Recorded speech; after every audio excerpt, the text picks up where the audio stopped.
Assalamu alaikum, peace be upon you. Thank you for watching. Inshallah, today's video will be a brief discussion of some of the meanings contained within Surah Al-Fatihah. I chose this subject with the start of the month of Ramadan because the month of Ramadan is the month of the Quran. So I thought that the focus of the videos or any videos I do during the month of Ramadan should be on the subjects of the Quran. Surah Al-Fatihah is the most important surah of the Quran. It is the most important surah in the Salah because you have to recite it in every rak'ah of the Salah. Allah subhanahu wa ta'ala has made it incumbent upon us to recite Surah Al-Fatiha at least 17 times a day during our 5 obligatory prayers. That shows you the importance of Surah Al-Fatiha and the importance of understanding the meanings contained within this surah. As you all know, most of the chapters and the surahs of the Quran have more than one name. Some of those names are revealed by Allah subhanahu wa ta'ala to the Messenger sallallahu alaihi wasallam, and he taught us those names. And some names are basically given to the surahs by scholars of tafsir, of Quran exegesis. But Surah Al-Fatiha is one of those surahs that has multiple names that were revealed by Allah subhanahu wa ta'ala. One of those names, of course, is, and the most commonly used name is Al-Fatiha, meaning the opening, because it is the opening chapter of the Quran. It is also called Al-Kitab and Al-Quran, the mother of the book, or the main chapter of the book, because it contains the major themes and meanings and motifs that are contained within the Quran. Also, it is called As-Sab' al-Mathani, and that's mentioned in the Quran itself. وَلَقَدْ آتَيْنَكَ سَبْعًا مِنَ الْمَثَانِ وَالْقُرْآنَ الْعَظِيمِ. Sab' because it is 7 verses. Mathani means because it is repeated, the repeated 7 verses. And another meaning of Mathani is that it has multiple meanings and layers of meanings. The deeper you go, the deeper you discover more meanings. This is like something that has multiple layers. The more you dig, the more you discover meanings. And it's also called Surah Al-Hamd because it starts with Al-Hamd, praising Allah subhanahu wa ta'ala. It is also revealed to Prophet ﷺ that it is called As-Salah. And that's in the hadith, قَسَمْتُ الصَّلَاةَ بَيْنِي وَبَيْنَ عَبْدِي. Allah says in the hadith al-Qudsi, I have divided as-salah between myself and my slave. And then the hadith goes on and mentions Surah Al-Fatiha. It is called as-salah. It is given this, the name of the salah because it is an integral and essential part of the salah.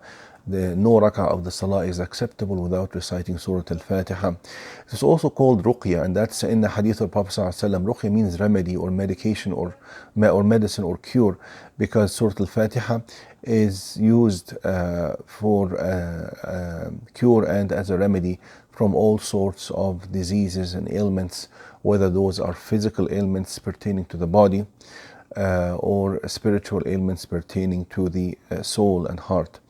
Surah Al-Fatiha contains the major meanings that are contained within the Quran Al-Kareem. Even the beginning, if you consider the Basmala, Bismillah ar-Rahman ar-Rahim, some scholars consider it as part of the Fatiha, and some scholars consider it as part of every surah of the Quran, and some scholars consider it just an opening phrase for every surah of the Quran. Bismillah ar-Rahman ar-Rahim. And it shows that everything that we start with should be in the name of Allah. Bismillah, in the name of Allah. Even the first surah revealed to Prophet ﷺ, Allah ordered him and guided him to say, and Allah guided him by Iqra bismi rabbika. You recite by the name or in the name of your Lord, because Allah subhanahu wa ta'ala is the origin of everything that exists, and nothing moves and nothing comes into creation, nothing disappears or ceases to exist or ceases to move nothing has power or loses power except by the will of Allah subhanahu wa ta'ala. Allah subhanahu wa ta'ala is called Al-Awwal. هو الأول والآخر والظاهر والباطن. Everything originates from Allah subhanahu wa ta'ala. He is the giver and provider of all existence and all power and all sustenance. That is why when we say Bismillah, we're basically seeking the help of Allah subhanahu wa ta'ala in everything that we do. And in recitation of the Quran, we say Bismillah means I seek Allah's help, I seek Allah's blessing in reciting. And it also reminds you and reminds me and reminds all of us of the intention that we also recite and read in the name of Allah, because we worship Him alone. Everything that we do should be for the sake of Allah subhanahu wa ta'ala. Bismillah ar-Rahman ar-Rahim. Allah al-Ilah means the one who deserves to be worshipped. And ar-Rahman ar-Rahim is the entirely merciful, the especially merciful. Ar-Rahman, entirely merciful. He is merciful to all of His creation, whether Muslim or non-Muslim, whether human being or an animal. Allah subhanahu wa ta'ala is merciful to everything. وَرَحْمَتِي وَسِعَتْ كُلَّ شَيْء. Allah says about Himself, my mercy encompasses everything. And then Ar-Rahim, especially merciful. وَكَانَ بِالْمُؤْمِنِينَ رَحِيمًا. Allah delivers a special kind of mercy to the believers. This is a continuous mercy that encompasses the dunya and the akhirah. Also, Ar-Rahman is the intensely and extremely merciful. And while Ar-Rahim could be understood as the continually merciful, because if you say Ar-Rahman and you know it means intensely and extremely merciful, somebody might think that this intense and extreme mercy is only temporal, it's only short lasting. However, Ar-Rahim comes after it to indicate no, He is extremely and intensely merciful, and that is continuous, it never ceases to exist. So that's a very important meaning. Allah means the one who deserves to be worshipped. It comes from at-ta'alluh, comes from al-ilah, the one who deserves to be worshipped. So this opening alone shows the relationship between us and Allah subhanahu wa ta'ala. We worship Him because He is Allah, He is al-ilah, and on the other side He is intensely and extremely merciful to us, and He's continually merciful to us.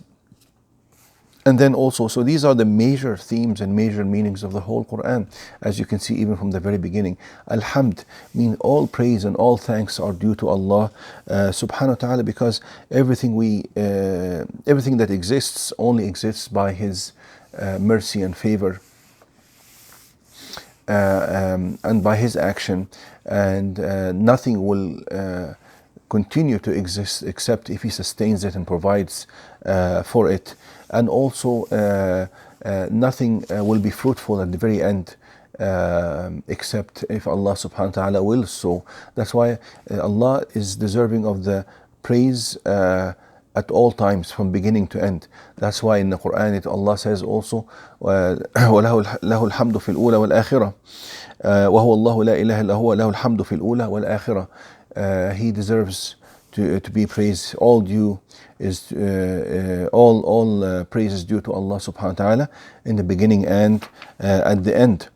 And then Alhamdulillahi Rabbil Alameen. The word Rabb encompasses multiple meanings, as you all know: the creator, the provider, the master, the sustainer, the cherisher, the guardian, the caretaker, all these things. And we have to remember that He is Rabbil Alameen. We not only in a sense, the physical sense, that He has just created and provided material goods and material provisions, but no, more importantly, the spiritual teachings that come from Allah subhanahu wa ta'ala in the form of revelation and sending of the prophets. Because a human being is different from animals. A human being has a soul, a human being has a heart, meaning the heart of the soul. A human being has an intellect. A human being, Allah subhanahu wa ta'ala has bestowed His favor upon him and taught him the language and give him the knowledge and give him the free will, and so many other qualities that are unique to a human being. So these unique spiritual qualities that are linked to the human soul, they also, for greater reason and primarily more importantly than the body, need nourishing and need sustaining, and human being needs to be taught, needs to be guided. Rabbil Alameen. So when we recite Rabbil Alameen, we should remember that He is the Rabb, not only because He created us and sustains us, provides us what sustains our bodies, but what about our hearts and our souls and our minds? What about the guidance? What about the light?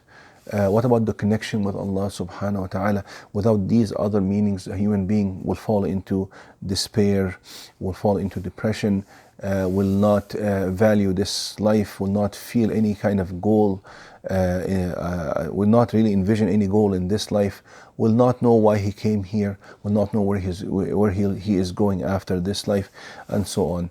So this is just a brief introduction about the meanings contained in the Fatiha. I'm going to try to shorten those videos and keep them concise, not exceeding 10 to 12 minutes. Thank you for watching, and inshallah we'll continue some other videos.